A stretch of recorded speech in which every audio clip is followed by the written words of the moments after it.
la situation où nous sommes, c'est de devoir sortir d'un raisonnement binaire,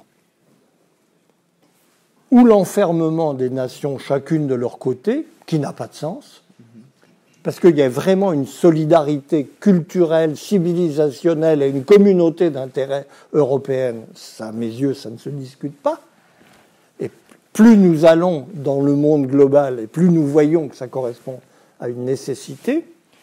Et d'autre part, une construction politique qui ne peut pas être une nation de substitution.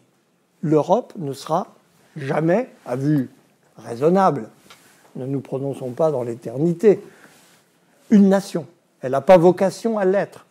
Et en tout cas, les institutions actuelles, contrairement à ce que pensaient les pères fondateurs, n'ont aucune vocation à devenir une sorte d'embryon de pouvoir politique de type stato-national.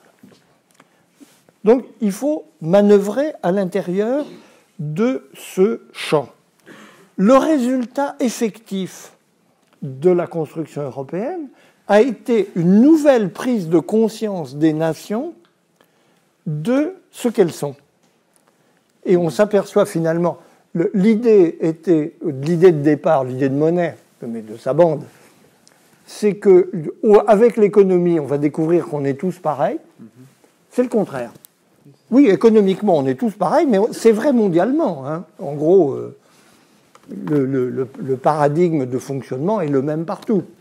Mais on a découvert qu'on est tous différents. Mais c'est le cas plus globalement avec la mondialisation de manière générale. Oui, mais en même temps, comme il y a un enracinement des nations très spécifiques à l'Europe, qui ont inventé la forme nationale, on découvre qu'on peut tous faire la même chose, en gros, sur le plan économique, mais le faire chacun à notre manière. Il y a une sorte de réidentification des nations européennes qui est un phénomène extrêmement frappant, qui a des aspects très positifs et des aspects très négatifs. C'est demander à un Français ce qu'il sait de l'Allemagne, il en sait à peu près rien, même s'il a fait pendant des années de l'allemand au collège et au lycée, et demander à un Allemand ce qu'il sait de la France, c'est équivalent. Hein. Une des choses les plus étonnantes et les plus ratées de l'Union européenne, c'est que les peuples s'y comprennent de moins en moins. Et alors chacun essaye de tirer son petit intérêt dans son coin.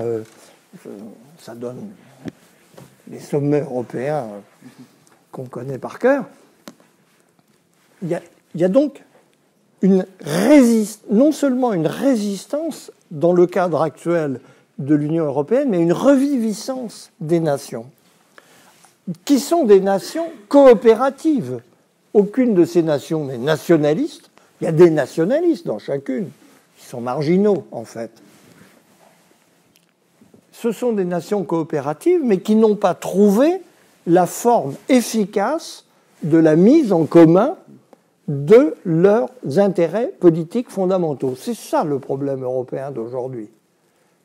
Et d'une certaine façon, c'est ce qui hante aujourd'hui le discours des responsables qui ont enregistré le fait qu'il y a quelque chose qui tournait pas rond et qu'il fallait répondre à ça. Macron était tout à fait typique à cet égard. Après, le comment faire, c'est autre chose. Mais Macron a très bien senti cette inflexion des attentes collectives à l'égard de ce que pourrait être l'Europe et de l'ancrage que l'Europe trouve dans les nations.